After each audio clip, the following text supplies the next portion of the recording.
Oh. Oh man. Now things are getting serious.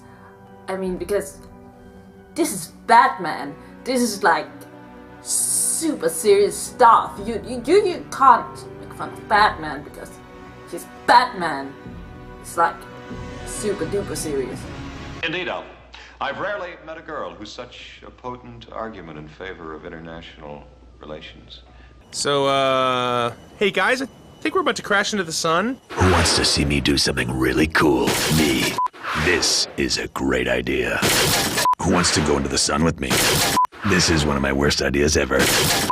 Let's get in the sun. Oh gee, talking about each new presentation being a new reinterpretation.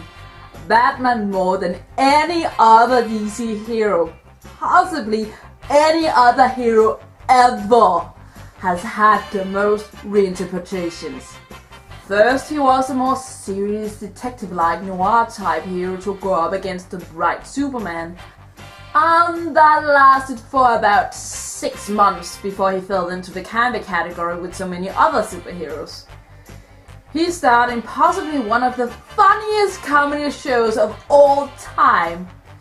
Seriously, to those who think that Adam West's Batman is shit, shame on you. Shame on you. Adam West's Batman was the thing that kept the franchise popular enough for other people to even want to work further with it. Some days you just can't get rid of a bomb.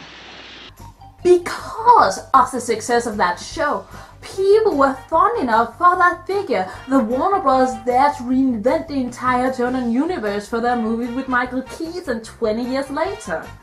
Not to forget Batman the Animated Series that basically just went ahead and rewrote the entire universe of Batman.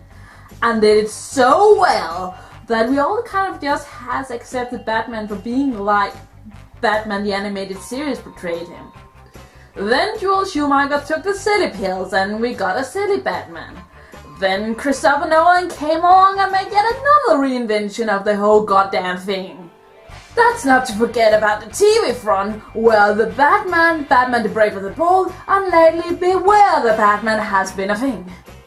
Plus his many appearances as a supporting character in other shows, movies, direct-to-DVD movies, the DC reboot of their comic book universe. They may be drinkers, Robin, but they're also human beings. Oh my god!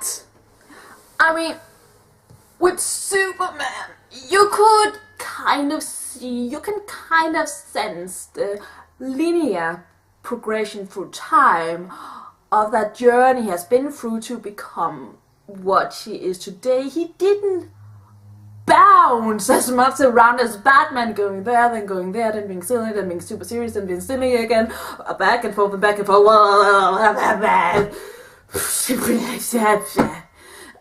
And yet, Batman can handle it. Obviously, he still stands as a very strong character today. And yes, it's true. A lot of us are sick to death of Batman right now because he has been overexposed. He really has. But we also all still love him. We really do. And the reason why he is being overexposed is because we will watch him and we do love him. So why? Well, my best guess is that it's because he is Batman. We just really like Batman. Batman. Just Batman. Superman has a ton of extra titles to him. There's the Invincible Iron Man, the Incredible Spider-Man, the Mighty Thor, and then the Batman. Yes, Batman. We need no title for this guy. It just sounds awesome in its own right. I can't help but think that maybe the name itself also had something to do with it. I just think about it. Batman. The name itself, it just rolls off the tongue and it's just so ear-catching, and you hear it and you just know those 2 syllables. Batman. Trying to say it yourself, it's just so fun saying that word. Batman. I'm Batman. Because I'm Batman. See, the name itself. The name itself. Adding titles would take away from just Batman. So, that works too. Of course there are certain ground elements that prevails and is always present in the Batman character. He will always be the rich bachelor Bruce Wayne, whom as a child witnessed his own parents' murder right in front of his eyes. As an adult, he embarked on a solo mission to become master in everything really.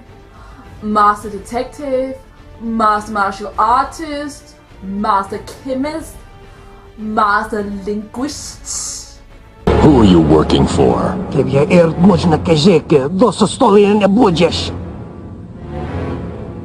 Ertem etashtornemat.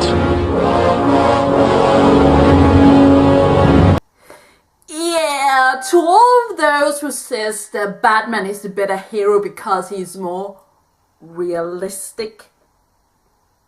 Bullshit, guys. Bullshit. He's kind of like Sherlock Holmes, that we like to imagine that it's realistic and we like to pretend that it's realistic, and it's easier to pretend that it is and you could be that guy, but the things she can do are just about as realistic as Superman flying. That's where we are at. Hell, there are Justice League episodes that are all about that Batman can just snoop all of the heroes with superpowers. That's how realistic he is. He is not a realistic character at all. He is fun though.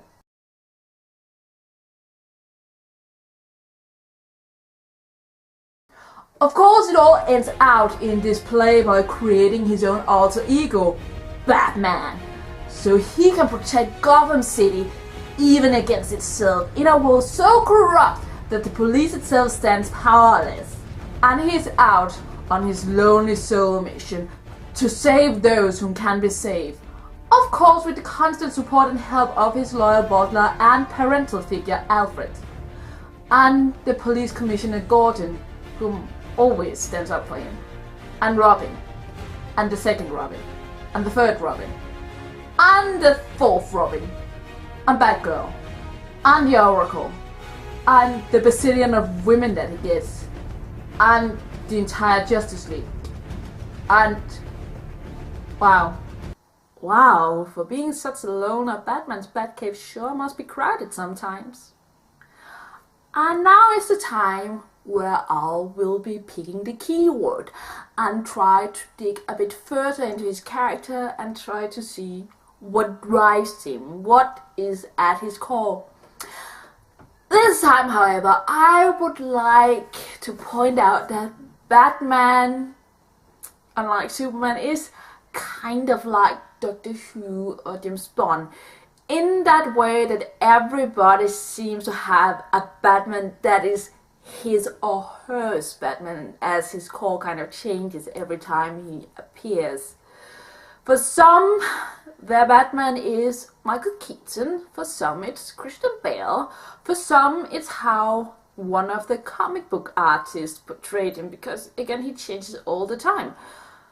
For me though, it is Batman as he is represented in Batman the Animated Series and subsequently Justice League the Animated Series and Batman Beyond. It's just, when I think Batman, that is the image that comes to me. He is the Batman I grew up with. He is the Batman that I think about when I think Batman. He is my Batman. So all the analysis I'm going to do will be mainly based on him. Sorry guys, because that's just how I see Batman. So with that in mind, the word that I'll pick, that I think represents this Batman the best and go a bit deeper into his character, is regret. Now, we all know the catalyst for Bruce Wayne's journey to become the Batman started with his parents getting murdered.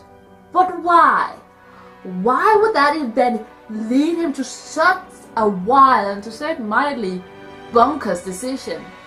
He is not the only one in the world who has lost loved ones, and those who do go to violent means because of it usually do it for revenge, but not Bruce. His journey is not about revenge, but then what? What is it about?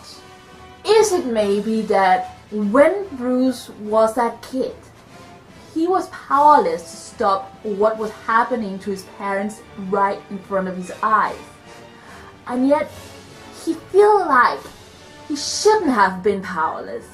Somehow, he should have had the power to stop this tragedy. He should have stopped it. But he didn't. And he couldn't have. And he can't really accept that. So as an adult, Bruce trains himself so that he will never find himself in such a situation again. Learns all the skills in the world so he will never again be powerless in the face of tragedy. Then of course all these real deeper tragedies arrive when you realize that even with all of this training, all of this brilliance, all these life lessons, and Batman, Bruce Wayne, still often finds himself powerless to stop these tragedies that he witnesses. He regrets them, every single one of the tragedies that he sees. He feels for the victimized people in front of him, heroes and villains alike, because he recognizes their pain. And yet, he's trapped in an almost Hydra complex. The more Batman fights, the more he tries, the more tragedies he witnesses.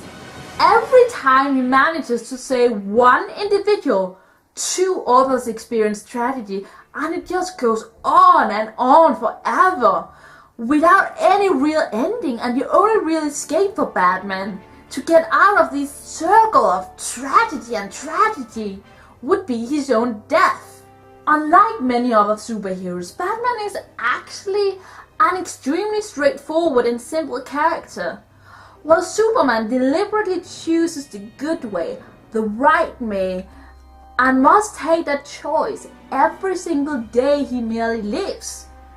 For Batman, there is no choice in his mind, no compromises.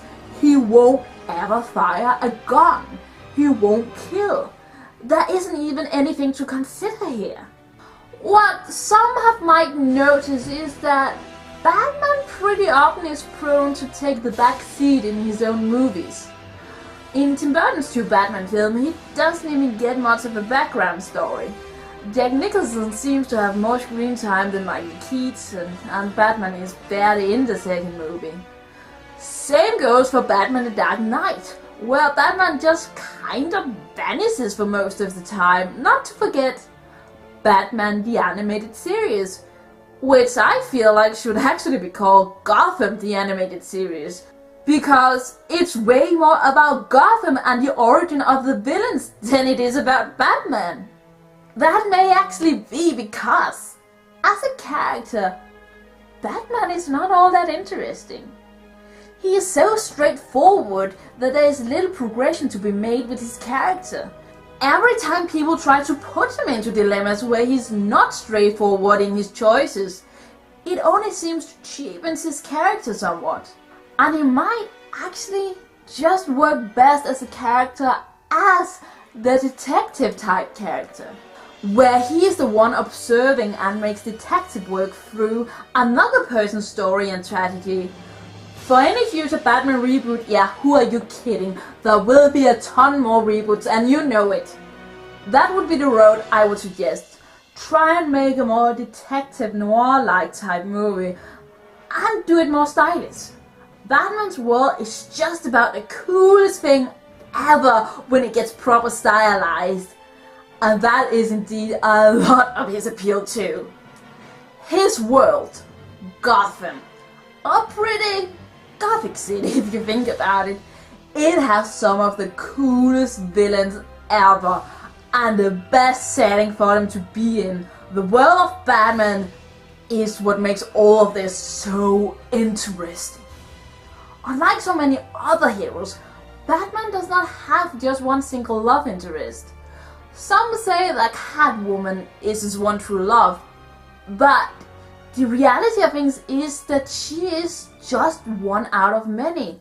With Batman though, it makes a lot of sense that he had a lot of love stories. Just think about it for a second.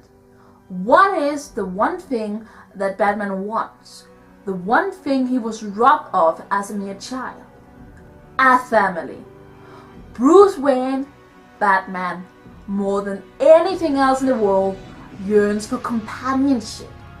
So it makes sense he would fall in love easily. Couple that with his ability to empathize and really get people's tragedy and his yearning to help those around him. Of course he's prone to fall in love. And women are prone to fall in love with him very easily too. Why wouldn't they? He's Batman and Bruce Wayne. But he can't make it work. He's unable to let go of his own past and his own mission.